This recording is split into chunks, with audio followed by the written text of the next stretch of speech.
Informasi lebih lengkap terkait kasus pembunuhan pemilik ruko yang jasadnya ditemukan di Cor di Rawamangun, Jakarta Timur. Kita tanyakan langsung pada Kasat Reskrim Polres Metro Jakarta Timur AKBP Armunanto Hutahayan. Selamat malam Pak Kasat. Selamat malam Pak Ibrahim. Baik, Pak Kasat, ini ada laporan hilang sejak 16 Februari ketika ditemukan korban. Bagaimana polisi bisa menduga ini ke arah pelaku? Apakah di CCTV terekam aksi penganiayaan yang dilakukan oleh pelaku? Ya, jadi peristiwa ini terungkap berawal dari adanya laporan dari istri korban pada tanggal 23 Februari 2025, di mana suaminya pelapor ini ya atas inisial JS telah meninggalkan alamat sejak tanggal 16 Februari. Kemudian pada saat si istri korban ini melapor, kami langsung melakukan penyelidikan ya, diawali dari tempat yang diduga tempat terakhir dikunjungi oleh korban. Kemudian kami mengumpulkan informasi-informasi termasuk juga membuka CCTV di sekitar. Kami curiga bahwa memang telah terjadi hal-hal yang tidak diinginkan di dalam bangunan yang sedang direnovasi. Kemudian kami mencurigai juga terhadap salah seorang pekerja yang ada di bangunan tersebut. Demikian, Pak Ibrahim. Hasil pemeriksaan sementara, apakah peristiwa ini, pembunuhan ini direncanakan atau bagaimana sampai pelaku tega mengecor jasad korban?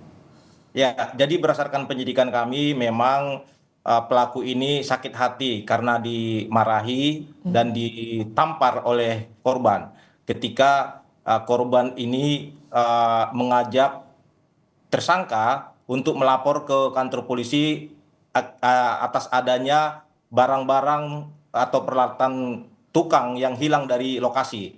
Namun si tersangka ini menolak dan meminta agar dibayarkan gajinya sebesar 900.000. Mendengar permintaan tersebut, korban ini emosi dan kemudian memarahi korban dan menampar korban. Korban kemudian mengelak, ya, kemudian tersangka mengelak dan kemudian mendorong korban hingga jatuh. Nah, ketika jatuh itu si tersangka ini memukul korban dengan menggunakan batu hebel hingga tidak bergerak. Demikian. Ini peristiwa terjadi di malam hari atau seperti apa waktunya? Lingkungannya saat itu apakah tidak ada yang melihat kejadian? Ya. Jadi berdasarkan pemeriksaan kami terhadap tersangka, korban JS ini datang ke lokasi itu tanggal 16 pagi, jam 08.00. Kemudian berkomunikasi sebentar. Nah, pemukulan itu terjadi sekitar jam 9. Ya, setelah terjadi pemukulan, tersangka ini masih pergi ke belakang bangunan dan mencuci pakaian kotor. Kemudian datang lagi menghampiri korban, tetap tidak bergerak. Kemudian korban ini diseret ke belakang dan ditaruh di saluran air di bangunan tersebut.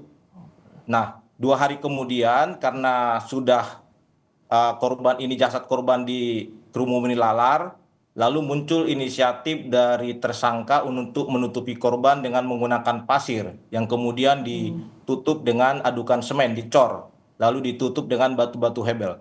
Memang pada saat peristiwa itu di lokasi tersebut hanya berdua antara tersangka dan korban. Baik, mulai peristiwa pembunuhan sampai untuk menyembunyikan jasad korban ini dilakukan oleh pelaku seorang diri, Pak Kasat, dan bagaimana dengan ancaman hukuman bagi pelaku? Ya, saat ini kami menerapkan pasal 338 KUHP kepada tersangka dan atau pasal 351 ayat 3 dan atau pasal 365 ayat 3 dan atau pasal 363. Ancaman hukumannya 7 sampai 15 tahun penjara. Baik, terima kasih. Kasat Reskrim Polres Metro Jakarta Timur AKBP Armunanto Hutahayan telah menyampaikan informasi terkait dengan penemuan jasad yang dicor di Rawamangun, Jakarta Timur. Terima kasih Pak Kasat.